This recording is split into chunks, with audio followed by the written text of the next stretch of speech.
콜레스테롤이라는 건 우리 몸에 다 해로운 게 아닙니다. 우리 몸을 이롭게 하는 콜레스테롤도 있고 해롭게 하는 콜레스테롤도 있지요. 그래서 좋은 콜레스테롤 수치는 올리고 우리 몸에 해롭게 작용하는 콜레스테롤 수치는 떨어뜨려야 관련 질병에 안 걸리고 건강하게 살아갈 수 있습니다. 그런데 나쁜 콜레스테롤 수치가 높다면 약을 복용하며 관리를 해야 되는 상황도 있습니다만 평소에 콜레스테롤 관리를 위해 꼭 섭취해야 되는 식품이 있습니다. 날마다 이것을 섭취하게 되면 나쁜 콜레스테롤 수치는 떨어지고 좋은 콜레스테롤 수치는 올릴 수 있습니다. 혈액을 깨끗하게 관리를 하기 위해 꼭 섭취해야 될 그 식품 이야기 지금 시작합니다. 안녕하십니까. 조여서 전성시대입니다. 우리는 나이를 먹어가면서 건강검진을 했을 때 콜레스테롤 수치 꼭 확인해야 됩니다. 좋은 콜레스테롤이라 불리는 HDL 콜레스테롤은 소화액인 담즙을 만드는 재료가 되고 세포를 보호하는 작용을 합니다. 좋은 콜레스테롤이 부족하면 혈압과 수분을 조절하는 능력에 문제가 생기게 되고 우울증과 뇌졸중을 유발할 위험이 높아집니다. 반면에 나쁜 콜레스테롤은 혈관에 쌓이면서 동맥경화를 유발하게 됩니다.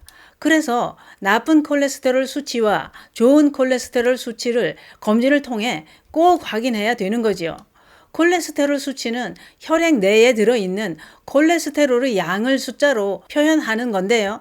총 콜레스테롤 수치와 나쁜 콜레스테롤 수치, 좋은 콜레스테롤 수치, 그리고 중성지방으로 적정 수준과 위험 수준을 구분하게 되는 겁니다.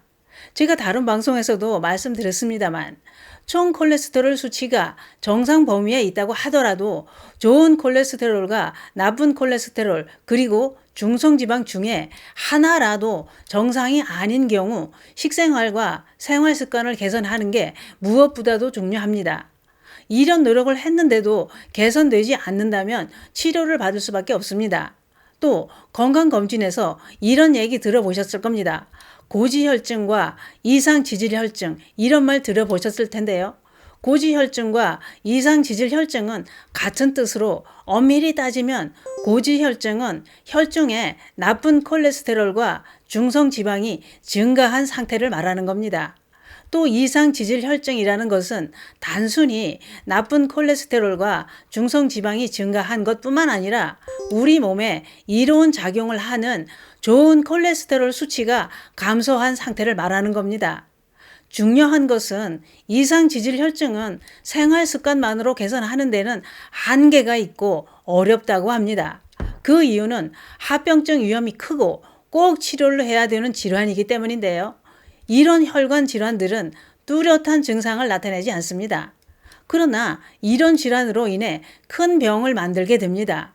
동맥경화나 심근경색, 심장마비, 뇌졸중 이런 무서운 병을 불러옵니다.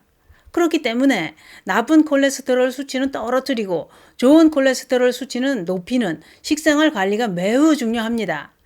그러면 어떤 식품을 섭취하는 게 나쁜 콜레스테롤 수치는 떨어뜨리고 좋은 콜레스테롤 수치는 높일 수 있을까요? 그건 바로 올리브 오일입니다. 올리브 오일은 식물성 기름으로 혈관 건강에 좋은 불포화 지방산이 풍부하게 함유되어 있습니다. 불포화 지방산은 나쁜 콜레스테롤 수치를 낮춰주는 역할을 합니다. 또 올리브 오일은 총 콜레스테롤 수치를 조절해주는 작용을 하는데요. 단일 불포화 지방산은 몸에 좋은 콜레스테롤 수치는 높여주고 나쁜 콜레스테롤 수치는 떨어뜨리는 작용을 해줍니다. 올리브 오일에는 관상동맥 질환에 걸리는 위험을 낮춰주는 불포화 지방산과 올레산이 풍부하게 함유되어 있을 뿐만 아니라 산화방지제와 소염제 성분까지 함유되어 있어서 활성산소를 제거해 노화를 예방해주는 효과까지 있습니다. 또 있습니다. 한 연구에 따르면 올리브 오일의 올레오칸탈이라는 성분이 암세포 사멸을 촉진하는 것을 확인했다고 합니다. 최근 연구 발표에 의하면 올리브 오일을 꾸준히 섭취하는 사람들은 각종 암에 걸릴 위험이 낮아진다는 것이 입증됐다고 하는데요. 그 이유는 이렇습니다. 올리브 오일에 다량 함유되어 있는 올레산과 산화방지제 역할을 하는 플라보노이드, 폴리페놀, 스칼렌 이런 성분이 항암 효과를 발휘합니다. 또 올레칸탈 성분은 소염제 역할까지 하기 때문에 근육통과 관절 통증을 억제하는 효능도 있습니다.